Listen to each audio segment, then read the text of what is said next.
2027 का यूपी चुनाव ये चुनाव नहीं है, ये सत्ता की जंग है।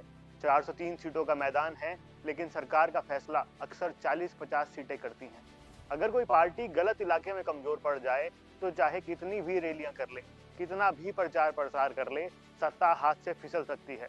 और यही वो सच्चाई है जिसे ज्यादातर लोग नजरअंदाज कर देते हैं। यूपी में चुनाव चेहरे से नहीं जीते जाते, नारों से नहीं जीते जाते, बल्कि इलाकों से जीते जाते हैं। नमस्कार दोस्तों, मेरा नाम नवनीश है। आज मैं आपको कोई ओपिनियन पोल नहीं दिखा रहा हूँ, ना ही कोई फर्जी दावा कर रहा हूँ। आज हम यूपी की राजनीति का नक्शा खोलेंगे, इलाका दर इलाका समझेंगे कि 2027 में कहां कौन मजबूत दिखता है और अनुमान के आधार पर किसे कितनी सीटों का फायदा मिल सकता है। यह विश्लेषण पिछले चुनावों के रुझानों, सामाजिक समीकरणों और मौजूदा राजनीतिक संकेतों पर आधारित है। सबसे पहले समझ लीजिए कि उत्तर प्रदेश को एक राज्य की तरह देखना ही सबसे बड़ी भूल है। असल में ये कई राजनीतिक क्षेत्रों का समूह है। पूर्वांचल, पश्चिमी यूपी, अवध, बुंदेलखंड और रोहिलखंड, मध्य यूपी। हर इलाके की अपनी जातीय संरचना, अपने मुद्दे और अपनी राजनीतिक प्राथमिकताएं हैं। यही वजह है कि 403 सीटों का खेल इन क्षेत्रों के जोड़ घटाव से तय होता है।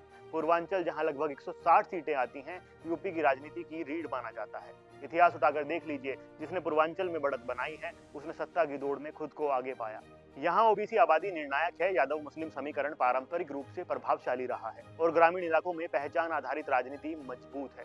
समाजवादी पार्टी की जड़ें यहाँ गहरी मानी जाती हैं। खासकर ग्रामीण सीटों पर उसका संगठन और स्थानीय नेतृत्व प्रभावशाली दिखता है। अनुमान के तौर पर अगर रुझान ऐसे ही रहे तो एसपी यहाँ 55 से 70 सीटों के बीच प्रदर्शन कर सकती है। लेकिन तस्वीर एक तरफा नहीं है।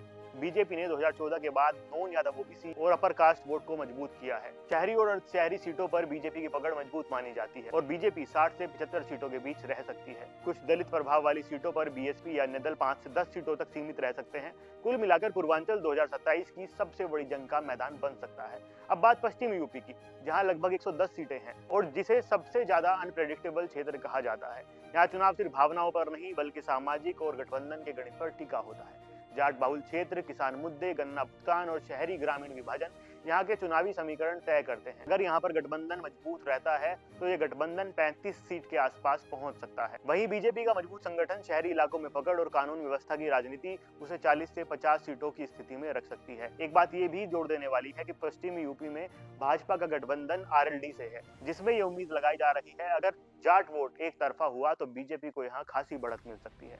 कुछ दलित बहुल्य क्षेत्रों में बीएसपी की एक शांत लेकिन असरदार मौजूदगी मानी जाती है, जो 10 से 15 सीटों तक प्रभाव डाल सकती है। पश्चिम यूपी में गठबंधन टिके रहना ही सबसे बड़ा फैक्टर साबित हो सकता है। अवध क्षेत्र, जहां करीब 80 सीटें आती हैं, सत्ता का उसको केंद्र माना जाता है। यहाँ प्रशासनिक प्रभाव, शहरी वोटर और सांस्कृतिक मुद्दे निर्णायक भूमिका निभाते हैं। बीजेपी को यहाँ गवर्नेंस, नैरेटिव और धार्मिक संस्कृति प्रभाव का फायदा मिलता दिखता है। राम मंदिर का मुद्दा भी इन्हीं में से एक है, जिससे वो 40 से 50 सीटों के बीच रह सकती है। समाजवादी पार्टी सीमावर्ती जिलों में मुकाबला करती नजर आती है और 25 से 30 सीटों तक पहुंच सकती है, जबकि 5 से 10 सीटें अन्य दलों के खातों में भी जा सकती हैं। तो बात साफ है, अवध में जो बढ़त बनाएगा वो लखनऊ की कुर्सी के और करीब पहुंचेगा। अब बात करते हैं बुंदेलखंड की। बुंदेलखंड भले ही केवल लगभग 20 सीटों का क्षेत्र हो, लेकिन यहाँ का असर प्रतीकात्मक रूप से बड़ा होता है। यहाँ पानी, पलायन और रोजगार जैसे मुद्दे भावनात्मक नारों से ज्यादा प्रभाव डालते हैं। बुनियादी ढांचे और कल्याण योजनाओं के कारण बीजेपी यहाँ 10 से 12 सीटों तक मजबूत दिखती है, जबकि समाजवादी पार्टी 5 से 7 सीटों तक सीमित रह जाती है। अन्य दल 1 से 2 सीटों पर सिमट कर रह जाते हैं। रोहिलखंड और मध्य यूपी, जिनमें करीब 33 सीटें आती हैं, वहाँ अल्पसंख्यक और ओबीसी समीकरण महत्वपूर्ण है। समाजवादी पार्टी को यहाँ पारंपरिक बढ़त मानी जाती है और वे 15 से 18 सीटों तक पहुंच सकती है। बीजेपी शहरी इलाकों में 10 से 12 सीटों तक चुनौती दे सकती है, जबकि बहुजन समाज पार्टी 3 से 5 सीटों पर असर डाल सकती है। अगर इन सभी क्षेत्रों का अनुमानित जोड़ दिया जाए तो तस्वीर बेहद करीबी नजर आती है। अनुमान के तौर पर बीजेपी 160 से 190 सीटों के बीच, समाजवादी पार्टी और उसके सहयोगी 140 से 50 सीट के बीच, बीएसपी 20 से 30 सीटों के बीच और अन्य दल 5 से लेकर 10 से लेकर 25 सीट के आसपास सिमट सकते हैं। ये कोई आधिकारिक भविष्यवाणी नहीं, बल्कि राजनीतिक रुझानों पर आधारित एक विश्लेषण है। निष्कर्ष साफ है, यूपी 2027 को एक तरफा चुनाव नहीं दिखता।